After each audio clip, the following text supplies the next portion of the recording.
Alberta. Here the story begins.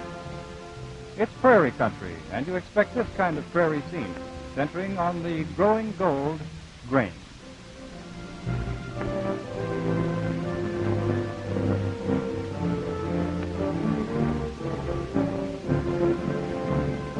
But now, the Alberta residents have become used to a new sight on the prairie land, oil machinery, and the men who operate the machinery. Men who last week opened the fantastic Trans-Mountain Pipeline. That story started like this, with an exploration party. Men feeling the pulse of the earth, measuring shock waves to determine underground rock bear formations in the search for oil.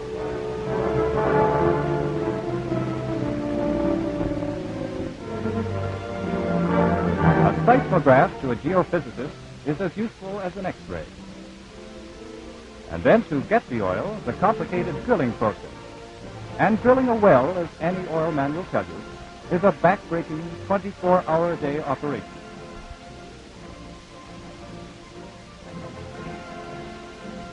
A toothed bit, or the end of a rotating system of steel, burrows down through the earth's crust like a mole. Where once there was a grain field, now an oil derrick 100 feet high juts into the horizon. Where once a cow grazed contentedly, now strange machinery dances a mechanical ballet, graceless but rhythmic, crude but practical. Beacons of the oil fields are huge columns of billowing black smoke, flecked with leaping orange-colored flames. Meantime, in the oil fields, pumps continue to push and pull and grind, laboring incessantly as the rich, dark brown oil is forced into a complicated network of underground piping.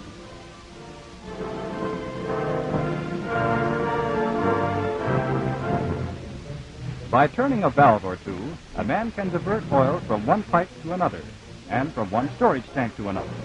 But then, when the storage tanks become full, then a problem as great and complicated as the discovery and drilling of oil: transportation.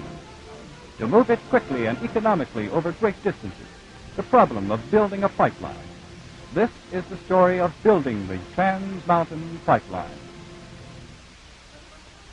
But first, board a train heading west and view for yourself some of the scenery, some of the obstacles in matching might with mountains. Jasper, poetic and pretty, a tourist's dream, but a pipeline builder's nightmare. Jasper National Park's Athabasca Falls. So pretty on a postcard, so problematic on a drafting board. Move west to the division of Alberta and British Columbia, to Yellowhead Pass, highest point for the pipeline to cross. Near Red Pass Junction, where a pipe must learn to swim to cross the island Fraser River.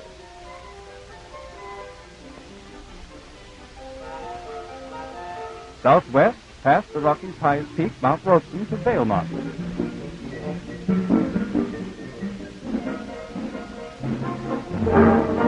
More than halfway now from Edmonton to Vancouver in this 718-mile trip. And the rugged beauty of the scenery hides problems still more rugged. Strange British Columbia names like Coquihilla Pass pass on your route. On to Chilliwack now. The prosperous and enterprising towns like this are built in the fertile valley of the Fraser. Wonderful hunting and fishing, but little time for that when you've got a pipeline to build. West and south to Sumas Flats. Yes, there are many picturesque sights on this Trans-Mountain line. Journey's End, Vancouver. This is the goal. And what a job lies ahead. To pass through rivers, to move mountains, to build a pipeline. But it takes men and machines and power, and not incidentally, almost $100 million. Between Jasper and Red Pass, a start is made.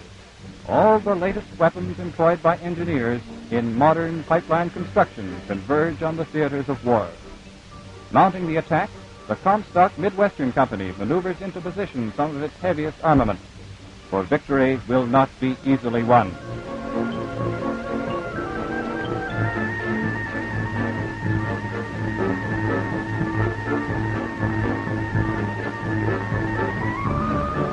At 0 hour, as the dawn mist still flirts with the land, a squad of brush commandos armed with saws and axes start a daily skirmish. They blaze a trail. Their task, to open the right-of-way, to clear a swath of 50 feet in width, straddling a line of survey.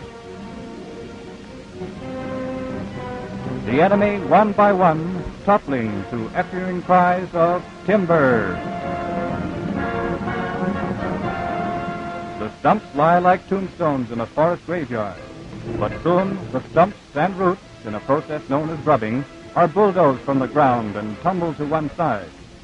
Where once there was wilderness, soon a road, as the tank-like bulldozers crush and create.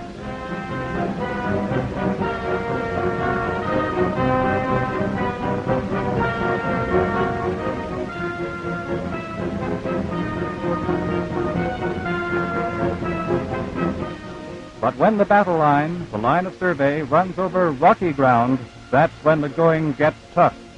Dynamite is the weapon now, in the bursting of natural pillboxes.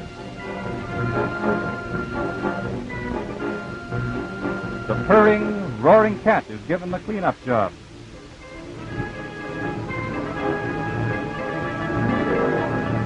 Open for traffic.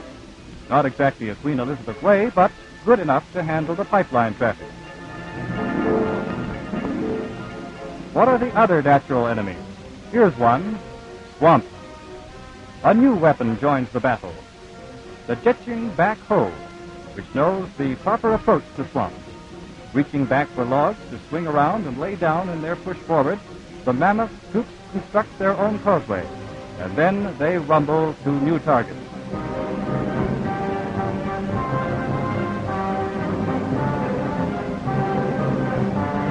Except at roads and creeks and railroads, where greater depth is called for, the backhoes dig a trench over 3 feet wide and almost 5 feet deep, and that channel reaches from the prairies to Vancouver.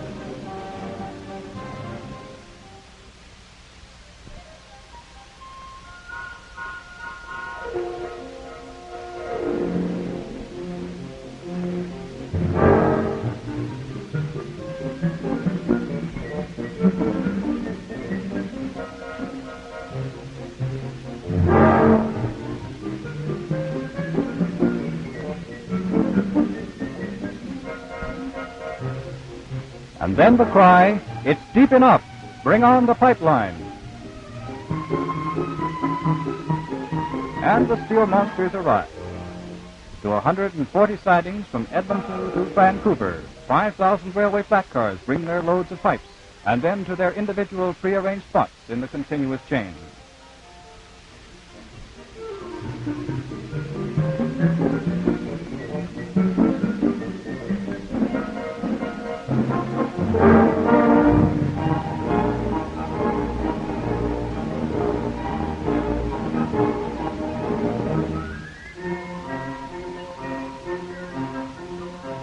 They're linked together by a complicated process that assures 100% accuracy.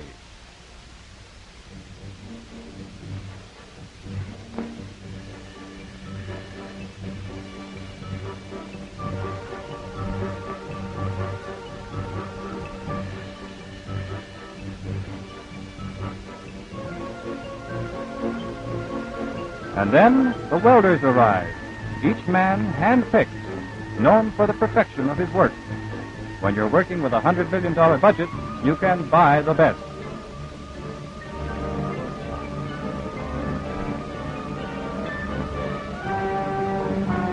Each welder must identify his work.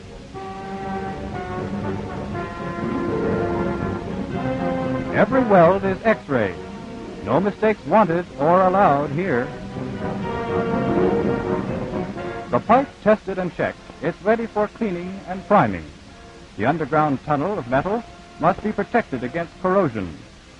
The pipe is 24 inches in diameter, and every inch of it must be evenly coated. And then checked and rechecked. Then a wrapping is added, made from glass, felt, and asbestos, as the men observe their finished product laid to rest.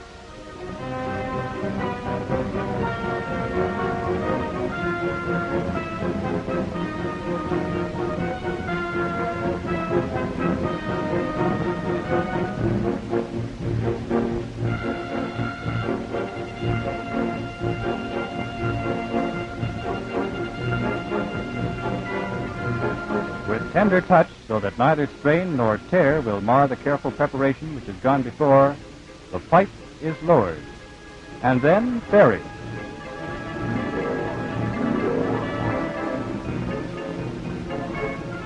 The same earth that was scooped out of its resting place is restored, and underground, a continuous tube, liquid railway stretching 718 miles.